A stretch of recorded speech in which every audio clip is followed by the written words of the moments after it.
We're just gonna trash the shit out of this in a rant. Okay. Hey, welcome to Super Social Club. I'm Jeremy. This is Whisky and Glenfiddich. I'm Rob. Welcome to the Whisky Rant Podcast. It's a little crusty, It's frustrating. and it's going to be a little bit of a rant. I don't understand it. I don't know why. Some sort of injustice. Anyway, end rant. Hello and welcome back to the Whisky Rant Podcast. I'm Jeremy. I'm Rob. And tonight we are talking about Whiskey Advocate's Whiskey of the Year, or the company that paid them the most money to have it on the title of their website and of the front page of their magazine. It's Jack Daniel's Tennessee Whiskey, bottled and bond. Okay, so we looked at the list before we went on camera. Yeah. And we joked. So I'm not accusing anybody of anything. I want to put that out there because I don't need a subpoena or something, But I feel like it's in a world where Jack Daniel's Bottled and Bond is the number one whiskey of the year for a company, for a magazine, a highly touted magazine for many, many years. Not so much anymore. Jack Daniel's Bottled and Bond paid, the number one spot. So whatever the number one spot is, what is it, like $500,000? I mean, okay, this is what happens in the whiskey world, and everyone is privy to it. You get a big magazine like Whiskey Advocate, you get a big, publisher like Jim Murray, and they just name this very basic but widely available and very well priced whiskey as their number one.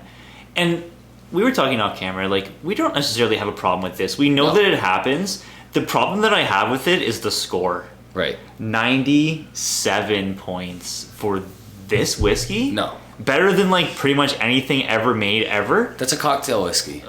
It's a great ABV for a cocktail, for an old fashioned or These scores are just straight out of control. So stupid. You're just selling this as something that it's not. Why don't you just say, hey, this is our whiskey of the year because it is available and it's affordable.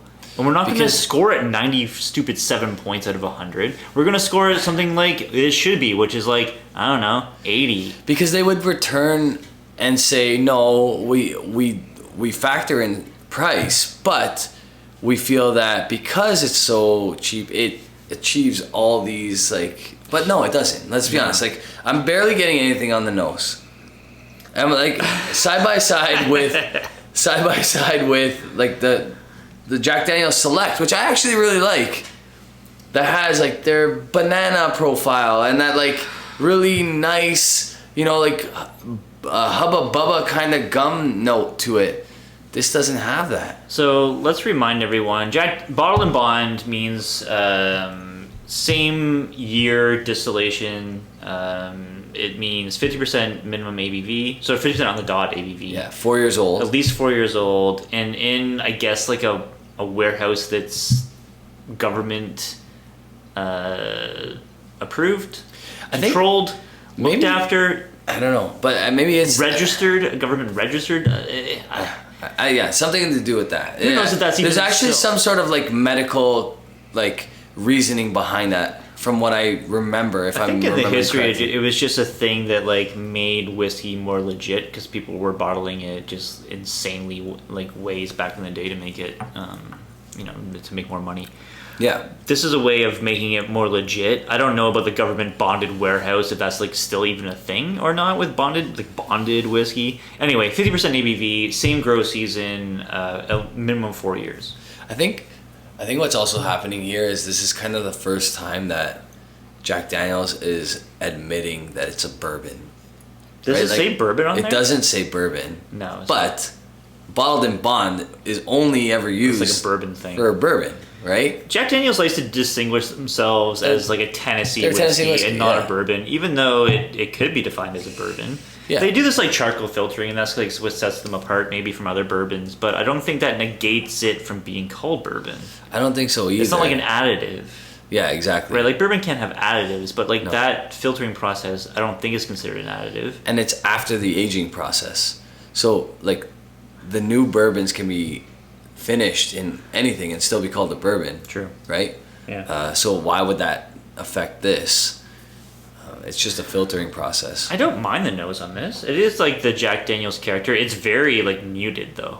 It's very consumer like crafted. Like, I'm having a tough time picking up all the stuff that I like about Jack Daniel's. Like I said, like I get that banana, but you gotta dig to get it. I get peanuts in here. This is more kind of like almost like a Jim Beam characteristic to me than. I get a little peanut in there. Right? Yeah. But it is like that stereotypical like that Jack Daniel's profile. A little cherry in there is nice. This is not even close to my favorite Jack Daniel's. I would not even give this in the 80s. I would not. Like, I'm not giving this an 80 or better.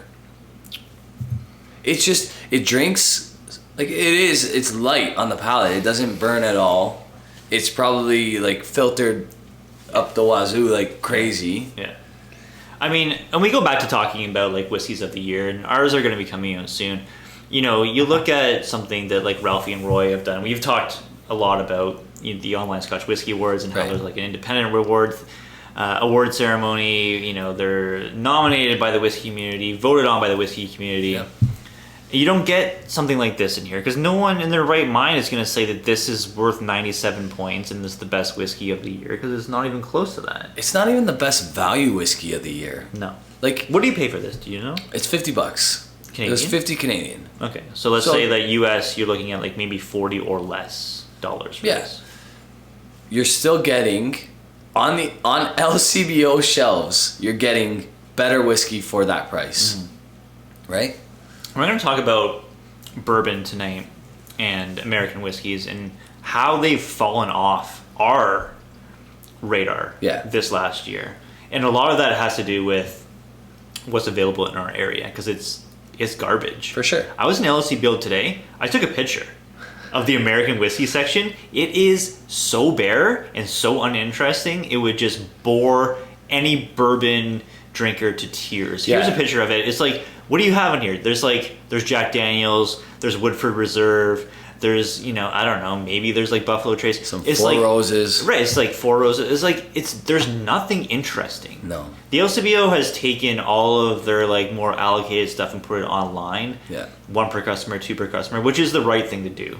But like any given day, you walk into a liquor store here in this province, there is no good American whiskey to be bought at all. If you're coming, Ontario's a great place to visit, but don't come for the alcohol. That's it. You're not going to find any cool stuff here. There's no like hunting bourbon in this province. That could actually be like the slogan for Ontario. Like, we're great, just don't come for our booze. Like, seriously, our booze scene sucks. It's horrible. Yeah.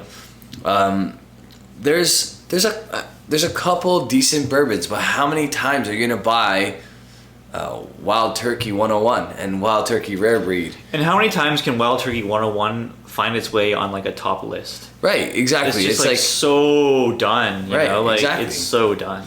Yeah, it's good. It's very good. It's better than this. It's a lot better than this. It is better than this, yeah. Right? But it shouldn't be, it's not one of those whiskeys you're going to continue to buy. Like, if you have it, you're like, okay, I'm not going to, like, be upset about this. But this is just not good. Like, this is a cocktail whiskey. That's right. It's something more than that. It's very whatever they did to this, they've blended it or they've mixed it to make it very pedestrian. Right. It's very much like it's so easy drinking. It's a consumer whiskey. Yeah, it doesn't drink like you're drinking 50%. Yeah. It drinks like 40. Yeah. Which is crazy. That's, I guess, the one plus, maybe? I think that, like, Jack Daniel's drinkers, like, someone who drinks Jack Daniel's, just the regular old, like, number 7, would probably like this. This is actually, like, a good... I would take this over Gentleman Jack any day of the week. Really? 100%. Yeah? Okay. 100%. Because this has more oomph to it. Gentleman Jack, for me, I would take number 7 over Gentleman Jack, because I think Gentleman Jack is just, like, is so just watered. Yeah. It's just so... It's bland. I really like the Select. I've always really liked the Select. Yeah, like, we love Jack Daniel's, like, their single barrel stuff. When they started releasing the single barrel Select, we started releasing the single barrels, like, even like the barrel proof single barrel stuff. What was that, 5 years ago or whenever they started doing that? Yep. that really was like, okay, yes, Jack Daniels, you have like great whiskey presented in a way that it should be. Like, right. do this, do more of this. You know, their single barrel rye that came out, the cask strength rye was really, really good. Yeah. They've done a couple of those. The Coy Hill stuff, which came in at like 79% ABV, whatever that was. Yeah, it was absurd. Right. There's a rye that came out with this. Same bottle, like same style bottle. It's actually better. It's actually a lot better than this. My neighbor and I bought them together, and we're like, okay, drink it halfway, and then we'll switch. And we're about halfway, so he's gonna get the rest of this, and I'm actually getting the better of the two bottles, even though they were the same price. Yeah. Back when he's at 50%. So it's not a good whiskey.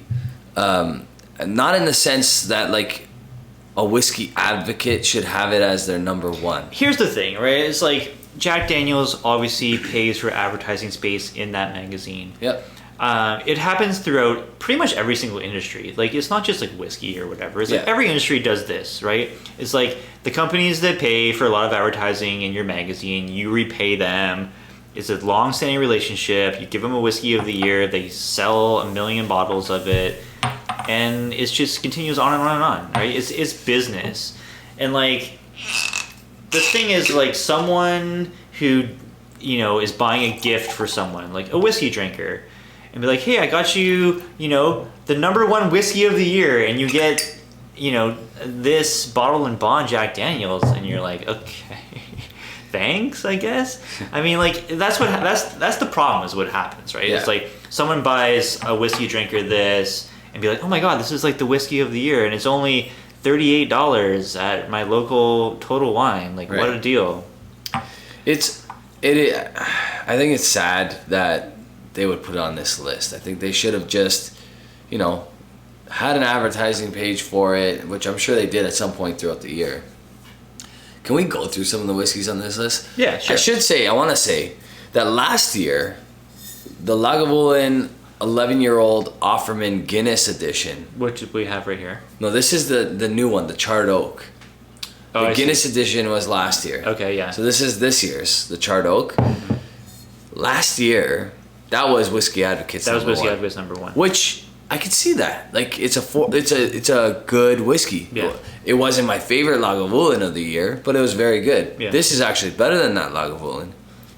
Yeah. But their list is very like strange this year. It is. It's all over the place, and you can look it up. WhiskeyAdvocate.com. Top 20 is out.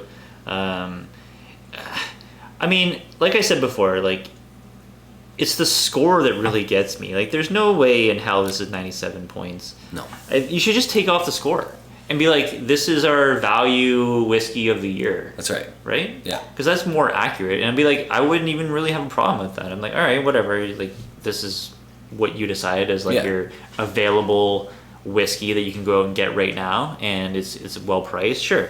#2 was the Redbreast Kentucky Oak Edition, which I guess is just an ex-bourbon cask.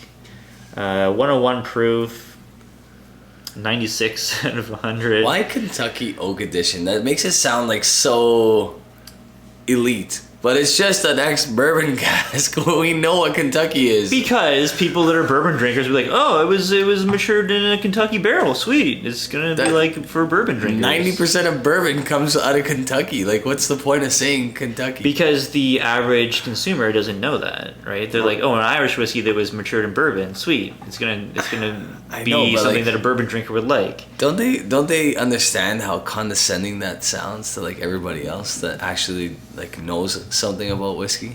They don't care. #3, barrel vintage. Vantage. Vantage, yeah. This was coming in at 95 out of 100. Blend of straight bourbon whiskeys, finished in, I think, French oak. I think there's some American oak. I think there's some Mizunara cask. Mizunara cask. I think so. Japanese. Yeah. I think there's some Mizunara cask. There we go. Well, that could be interesting. Yeah, we have a whole bunch of barrels that we're gonna get to eventually. We'll get to that.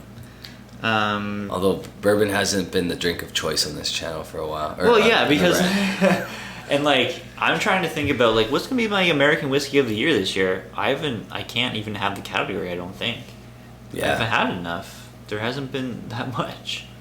Honestly, the one of the better American whiskeys that I've had is that Barrel Seagrass.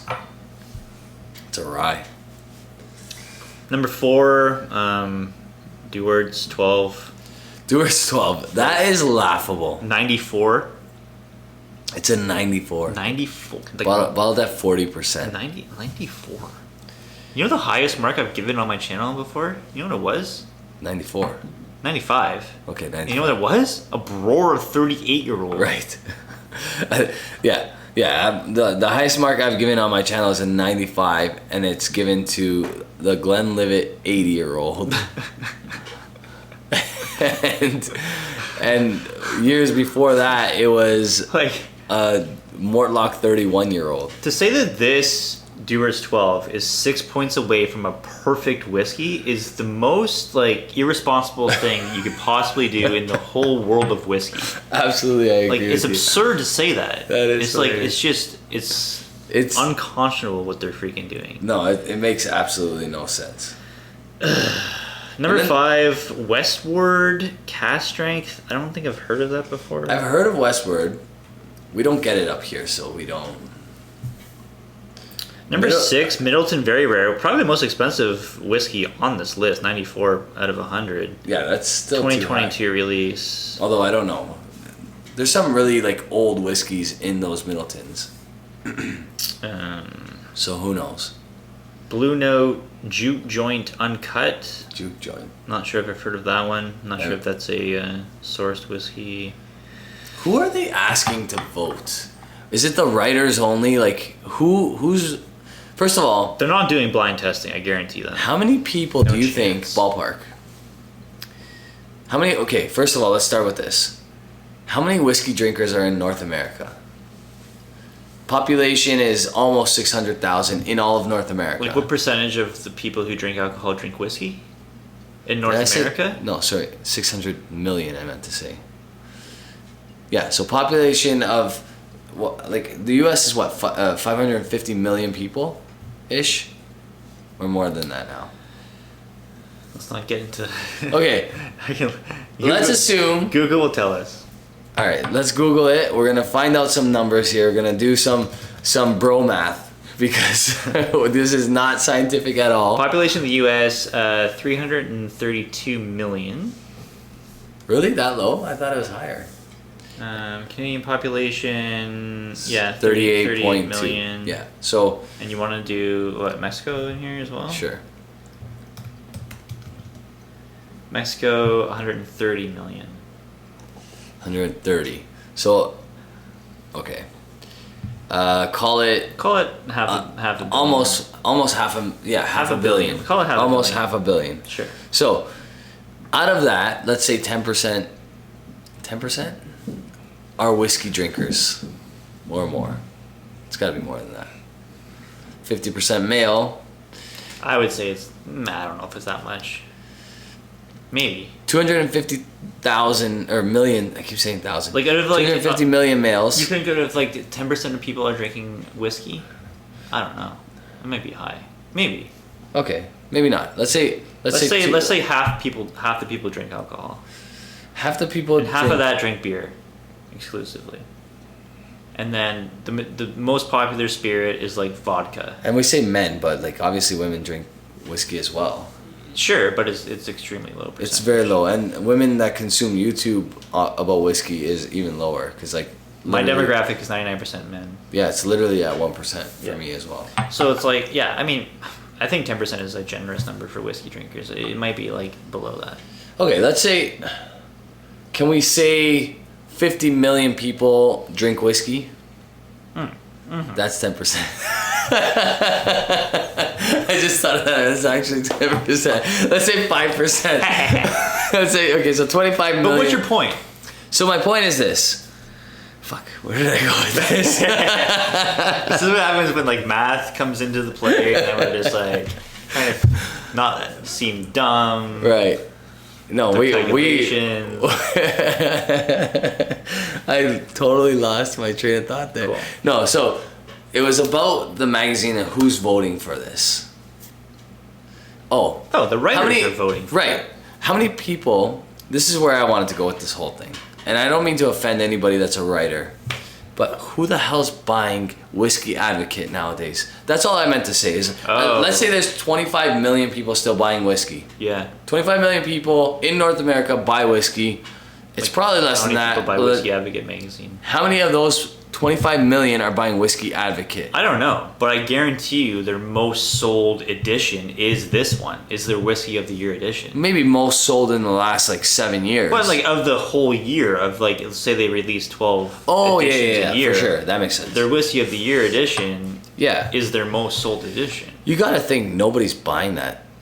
Especially if you can get their whole list of whiskeys of the year online. True. But, you know, people walk by in the store, they see, you know, Whiskey of the Year, they see Jack Daniel's Bonded, you know, they don't even have to buy the magazine to like have an impact on sales. Right? So the 1% of whiskey drinkers that are walking through an airport and happen to need some like plain material. Yeah. Right? Yeah. Because like literally I don't know anybody that reads magazines anymore. Mm-hmm. Like I read comics, I read graphic novels, I read novels. Mm-hmm. Okay?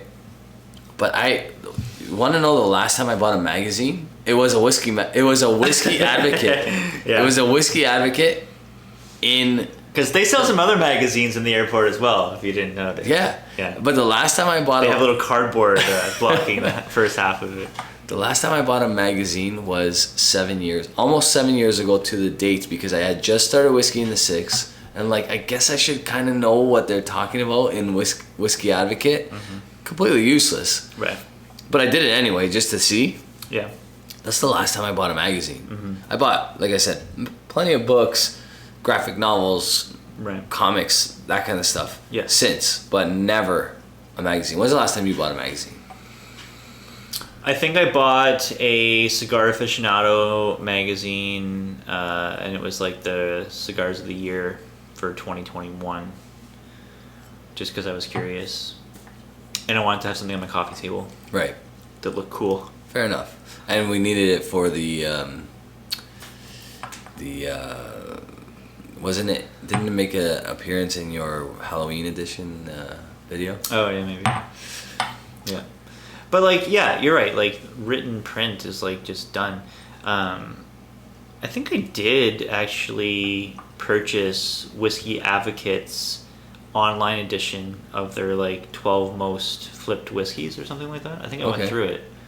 12 I did a video. Flipped. Right. I did a video on that. Right. I did a video on that. It was, like, their 12 most flipped whiskeys.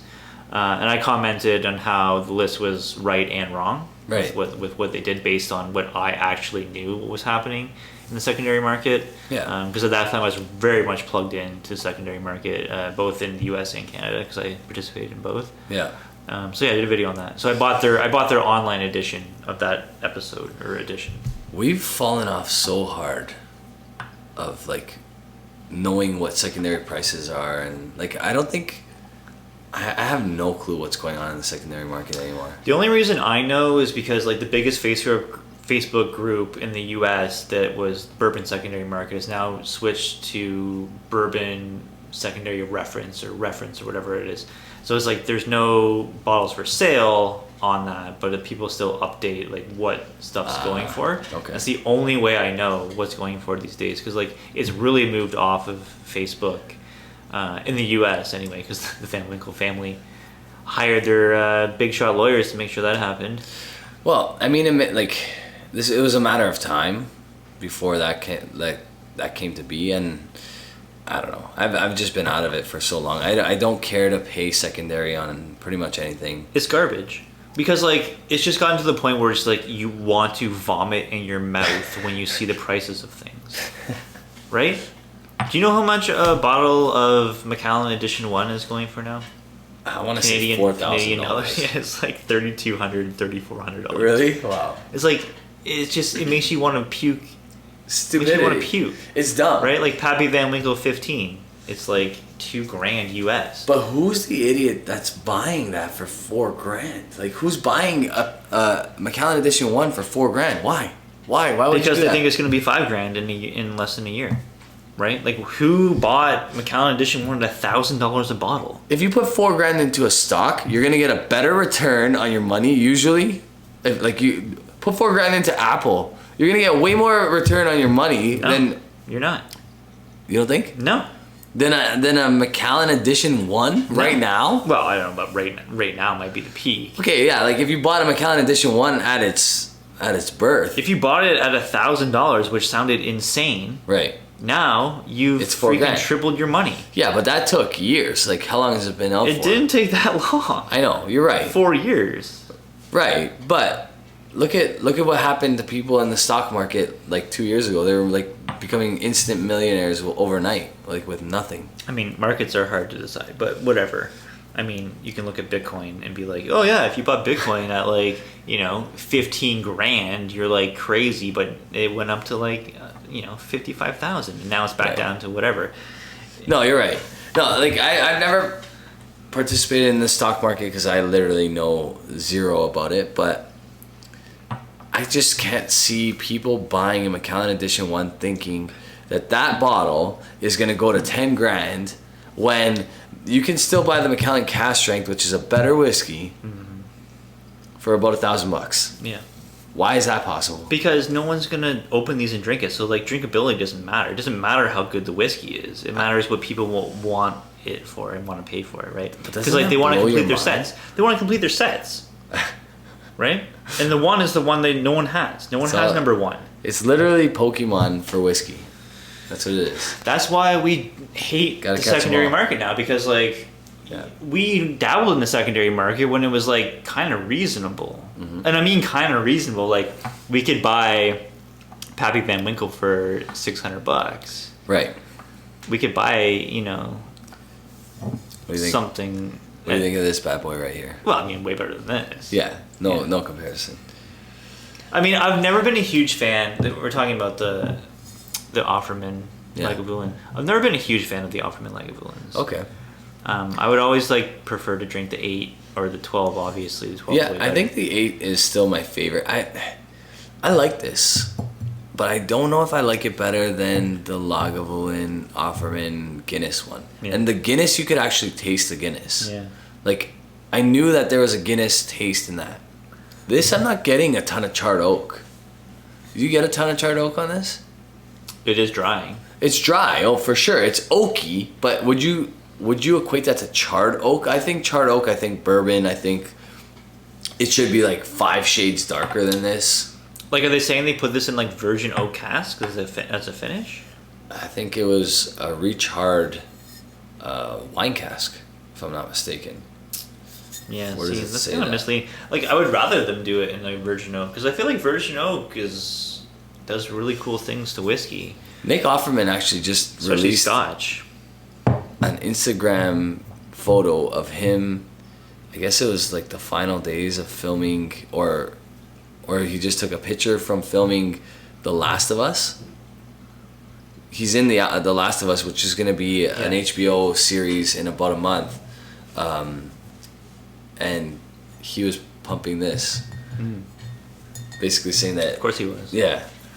Can you imagine if like you poured Nick Offerman just like some insane Lagavulin from like super old, or even just like something crazy like a Samaroli Lafroig, like You think he something- doesn't have like his finger on the like? He's a big Lagavulin fan.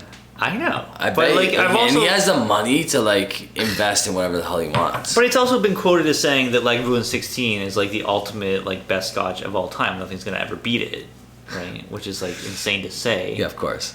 Because obviously there's way better peated Scotches than that. But like, yeah, I don't know. I would love to like have him have a serious conversation, but he won't now, obviously, because he's like so linked to Lagavulin. He's not going to say anything of like good about another brand. No. But like, it would Well, it'd sure. be cool to like be like, man, like, what have you like? What's your favorite whiskey you've actually tried in your life? Because I would love to know like how extensive is his whiskey palate. Like, is he really someone who like wants to go out there and search out lots of cool stuff? Like, has he been bitten by the whiskey bug, or is he just be like, I like Lagavulin, I'm just drinking Lagavulin, and I don't want to try anything else? There's a bunch of guys like that though.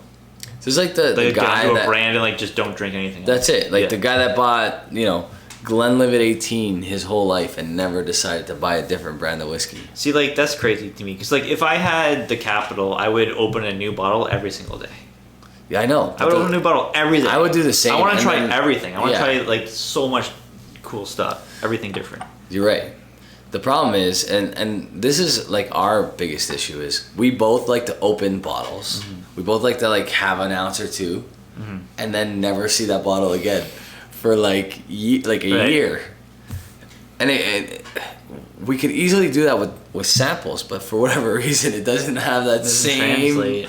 Right? Why? Because we're just fucking whores for consumerism, and we love cracking a new toy and playing with it for 5 seconds and then throwing it in the freaking toy chest. Yeah. And you never seeing it again. It's so bad. That's why. We are bad. It's not healthy to be the way we are. Like, look at that. That's the already reviewed side. Yeah. Okay, I literally have no space on the shelf. It's starting to flow over. It's flowing over to the point, like, I don't know when it's gonna stop, but I gotta, It's like one of those coin games where you put in a quarter and like the whole thing gets closer to the edge. You put another quarter and the whole thing closer to the edge. And like, and suddenly you put like $150 in, you get $10 back, and you're like, sweet, I won. Can we talk about our boy Ralfy? You know we used to do segments on this show. No, we're not doing segments anymore. We should go back to we literally just rant now. When we first started this podcast, we were like, okay, we're going to do a rant about something. We're going to do like a secondary market segment. We're going to do like a what's happening in YouTube segment. We kind of did rant about We the talked about secondary market, yeah. Yeah, let's talk about Ralfy. So our boy Ralfy. So recently he reviewed a couple what he would call like pedestrian entry level malts, Right. Glenmorangie 10 and Glenfiddich 12. That's right. He said some things about these whiskeys that if you or I said, and we have, or I've said them before, we would get so much hate about like how these are just like for beginners. Like once you drink them, you kind of move past them. You never drink them again. They're very just like blended to shit and they're garbage. Yeah. He said some freaking, I was just laughing my face off when I heard what he was saying about Glenmorangie and Glenlivet 12. Let's play the Glenmorangie one real quick because it was like, it's just so good.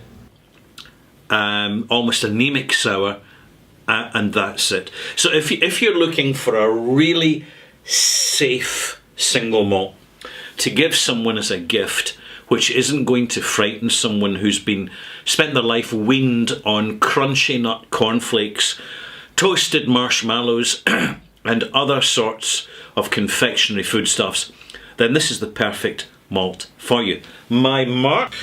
So if you like eating cornflakes and have marshmallows in your cereal because you're so basic that you don't like flavor, Right. Glenmorangie 10, perfect for you. It's perfect for you. Absolutely because perfect. It has zero taste, Zero taste. and essentially you have no palate. It's straight garbage. Glenfiddich 12. All very restrained because it's been engineered that way. And you have, frankly, a bottle of the perfect single malt for people who drink vodka.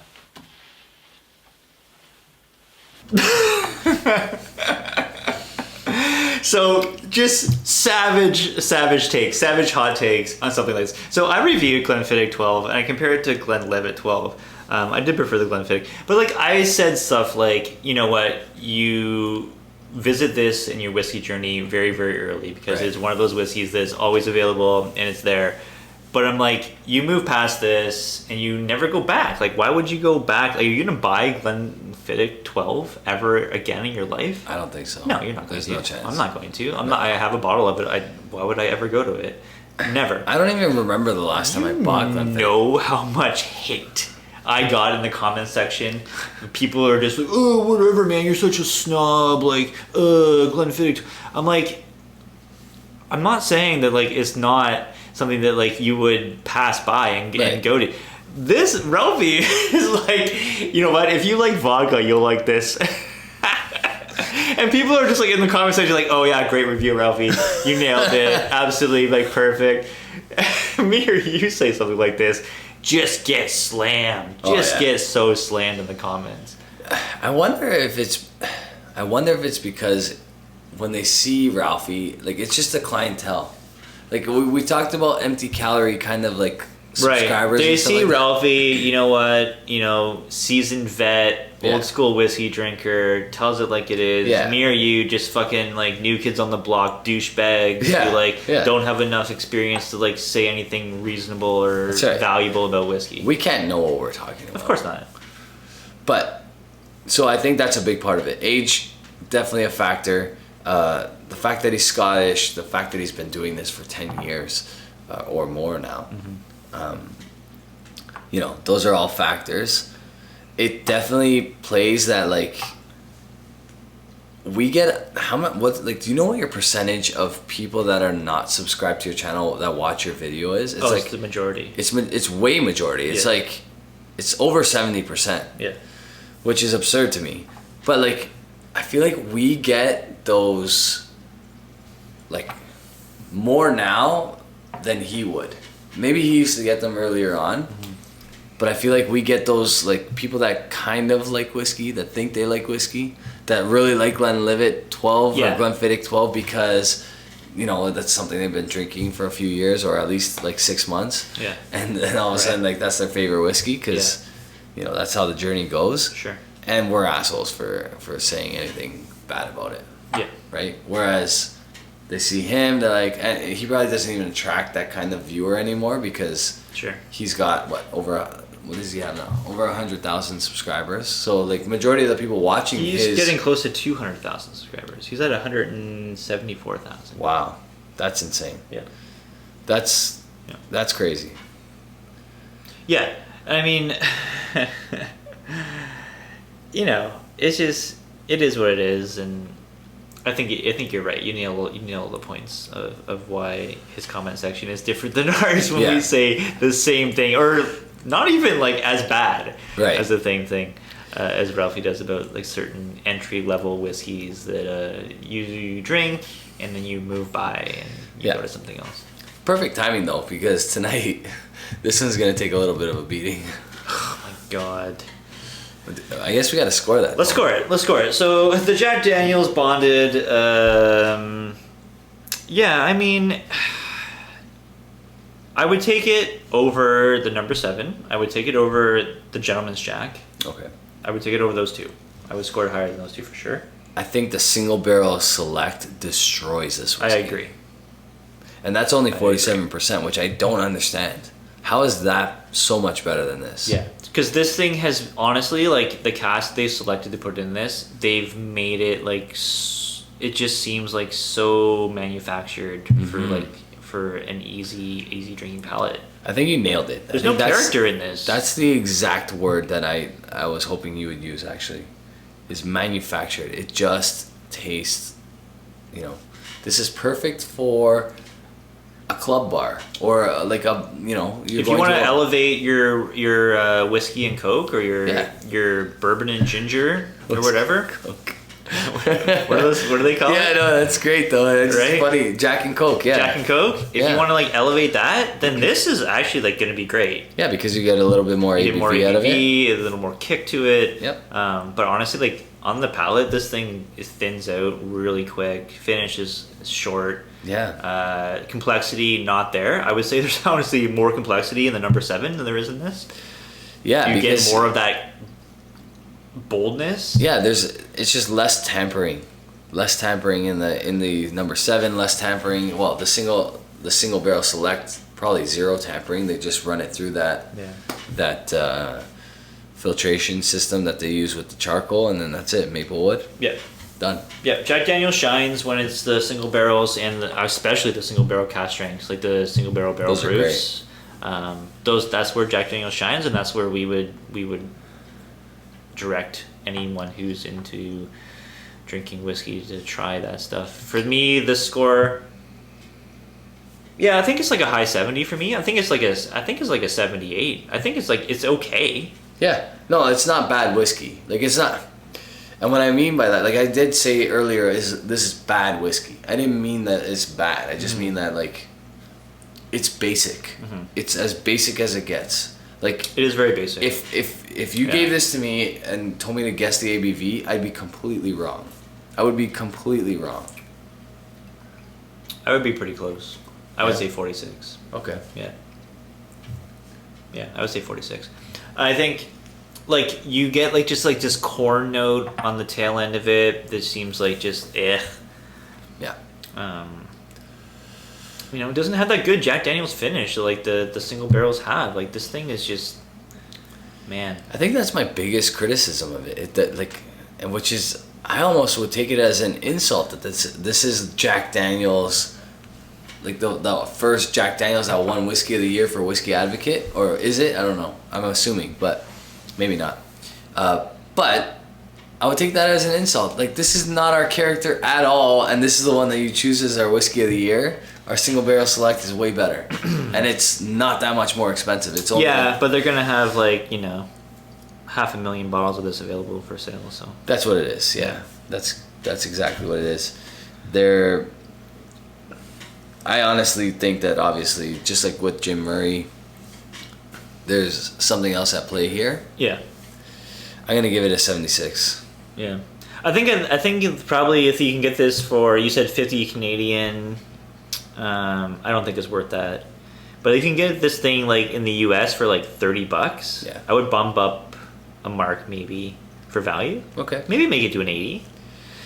I think what I should say here is, if you just want an easy drinking whiskey, you don't want to think about anything, you want to be able to sip it some days, you want to be able to pour it in your Coke one night, this is a decent whiskey for that. I would say if you are a Gentleman Jack fan, go to this. This is a better step up. Go to this. If you're a Gentleman Jack lover, then absolutely get this thing, because I think this is a better version of Gentleman Jack. If you had to say who did better, Whiskey Advocate with this pick or Jim Murray with the Crown Royal Northern Harvest Rye, who wins? Who wins? That's like saying, would you rather be stabbed or shot? Right? It's a would you rather? Would you rather? Yeah, exactly. Honestly, like that Crown Royal Northern Harvest Rye was the biggest disappointment I've ever experienced in whiskey. I remember, like, buying that and, like, really fighting to get a bottle of it. Yeah. You And had cracking it and pouring it. I'm like, this is it? Because, like, honestly, I had bought Jim Murray's whiskey Bibles the previous couple of years, and I was like reading through and, like, reading his, like, whiskeys of the year, and, like, it was like freaking BTAC bottles, and it was like crazy, like, epic stuff. And I had tried a BTAC bottle, I think, before that, and, like, I went to this, I'm like, how is this getting 97.5 or 98 points, and you've scored a freaking George T. Stagg the same or less, or a William LaRue Weller the same? And, like, that's the whole thing. It's like the scoring. You just can't score this thing 97 with a good conscience. Like, it's insane to think that. So I gave it a 76. You gave it a 78. Yeah. That's 20 points less. Like, on it, like, almost 20 points less. No one's gonna score this in the 90s that has any, like, reputable consideration at all. Like, you gotta be embarrassed putting out this magazine and being like, I think this is 3 points away from a perfect whiskey. 3 points away from a perfect whiskey. Insane thing to say. Now, I'm not trying to be, I'm definitely not trying to get canceled here. But I gotta say, have you ever seen who works for a magazine? Have you, like, I've never met years, anyone that works for a magazine. So in recent years, I've met some people that have worked for magazines, and they tend not to be whiskey drinkers. So obviously, if you work for Whiskey Advocate, that should be a prerequisite, I would think. But I feel like PR takes over, and it's not necessarily that anymore. 100% agree. Right? So you're not getting the right people voting for this. Like, if Whiskey Advocate pulled, which they can't do because then they lose all their money. Like, they need the money. Like, let's be honest, nobody's buying magazines anymore, so they need the funding from 100%. Jack Daniels and Lagavulin and 100%. whoever else is, Redbreast. Yeah. Yeah. Just sad. It's sad. And whatever. I'm gonna leave my comment there because I don't want to offend anybody, but it's just, that's easy drinking, and whoever picked this doesn't like whiskey. They want something that, like Ralfy said, Pedestrian. yeah, it's Very- pedestrian. very It pedestrian. drinks a little bit better than a vodka. It's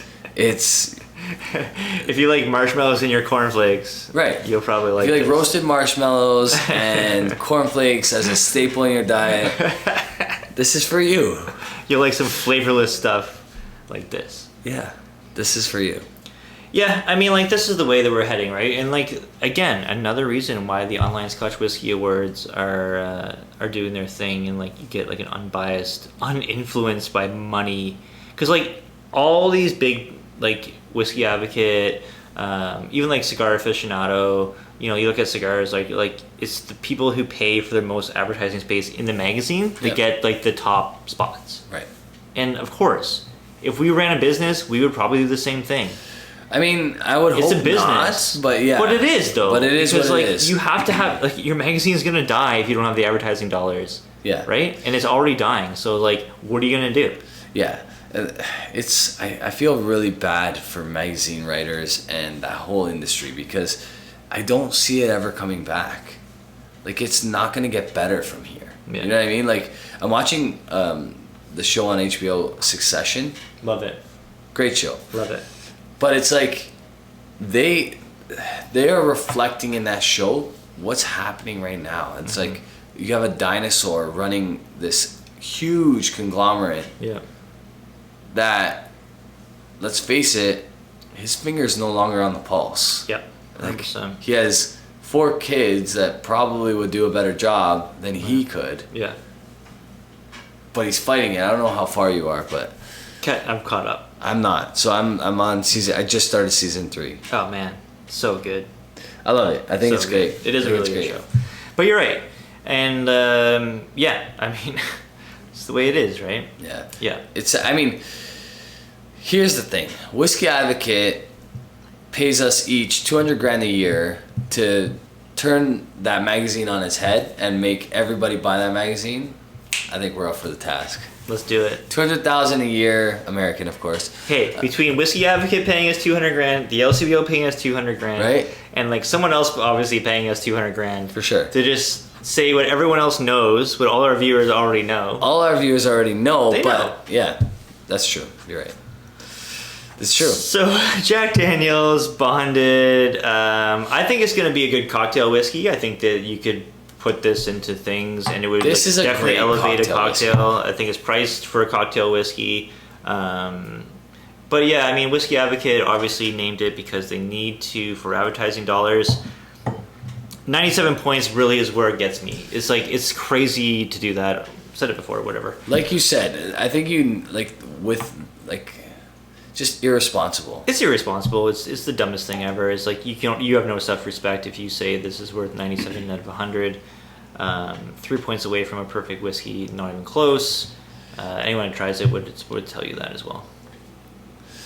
I really hope that I've never tried a whiskey that's 3 points away from 100. We know some of the best reviewers. Well, we do know the best reviewers on YouTube that have tried the most stuff. They've never scored anything like that high before. No. And they've tried the best whiskeys of all time. Yeah. Yep. So there you go. Yeah. Yeah. That's it. You look at Serge from Whiskey Fun. He's tried more whiskeys. He's reviewed more whiskeys than anyone else on the entire planet, Yep. as far as, like, Scotch and the best whiskeys are concerned. And he rarely touches that number. And if he does, it's something very, very special. Yeah. Not a 4-year-old Kentucky whiskey that's been dripped through freaking charcoal. So, like, what's 100 then for these guys? Like, any of the barrel proofs? Now we'll find out in a couple of years, probably. Right. Have they Once given- their magazine, it, like, gets to the point where, like, if there's no sales, they'll just throw it at 100. Yeah, They'll this just throw it is at a 100 They'll just out of throw 100. it at list. 100. Yeah. Yeah. Yeah. That day they'll make a lot of money on a magazine, Yeah, and then that's it. 100%. That's it. The magazine world. I really feel bad about it because I used to love magazines. I used to love them. But Some people still like the print, you know? Like, a lot of people will still go out and buy, like, a paperback novel versus, like, reading on their Kindle because it's just, like, there's something about just the physical, you know... And I'm with you. I do that myself. Yeah. I'm all about, actually, I buy only hardcover. There you go. Right? You're hardcore. But, yeah, I don't think, I guess maybe for me, magazines have never been that thing that I need to have. So I guess It depends on how you consume media. Like for me, Yeah. it's video. I consume all video, really. Yeah. Other people, you know, they like read books. Yeah, It's that book learning. To sum it up, I don't mean to beat a dead horse, but I feel like that's what we did a little bit tonight. Yeah, I mean, you know, our viewers are wise to stuff like this. They don't like take Whiskey Advocate or Jim Murray or whoever else. Even like the freaking San Francisco like awards, right? Like those things seem so sketchy too. Even though they're supposed to be done like in a blind tasting, they still seem like so sketch. They come out with these like whiskeys of the year. You're like, what, that one? Really? I know. Really? It's sad, and like it really bothers me because I hope tonight, because we had this as like the feature of our podcast, new people that are just getting into whiskey watch this and actually like, you know, said there's a world here that I need to explore if I'm listening to a Whiskey Advocate once a year. Yeah. And buying the whiskey of the year. Sure. Right? Yeah. If I'm buying the Jim Murray Whiskey Bible and the whiskey, like, Yeah. if you want writing to continue to flourish, why are you selling yourself like Yeah. a cheap Yep. Absolutely. fill in the blank? Yeah. Take away the scores and just say like this is our most available value whiskey that you can get. That And then- that everybody won't have a problem with. Sure, you can go on the shelf right now. You can buy this whiskey and it's affordable. That's our whiskey of the year. Okay, sure, that's fine. But to say that this is 97 points better than anything else ever is so stupid and so dumb, and I hate it. And their score is going up every year because if you look at the scoring this year, it's Of at course. least 2 You gotta- points yeah, higher than you gotta- it was last yeah, year. You gotta be like, oh yeah, soon it's gonna be a perfect whiskey soon. Very soon. 100 out of 100, and then from there you gotta go 101. Right? Who's gonna be the first The idiot? bonus one. Who's gonna be the first idiot to score a whiskey 101 Above perfect. out of 100? If you drink this whiskey, not only will you turn into a god, Right? They're gonna start promising crazy stuff. You think Viagra is good? Wait till you try this. wait till you try this whiskey. Yeah. You will die a happy man after trying this God. whiskey. That's gonna do it for us. Thanks so much for watching. If you tried this Jack Daniel's Bottled and Bond, let us know what you think about it. And yeah, Whiskey Advocate magazine. Maybe like throw out your whiskey of the year in the comment section down Please. below. Throw out a whiskey of the year that you think is good value, and maybe like available. That's something that's not this. Yeah, try to pick one and tell us if this cracked your top 50, if you got to try it. Okay, maybe you didn't try 50 whiskeys this year. Tell us if it cracked your top 20. Yeah. Again, thanks so much for watching, guys. Much appreciated. Have a good one. Cheers. Cheers. This is a whiskey that's easily shocked with ice. As soon as you add ice, flavour gone.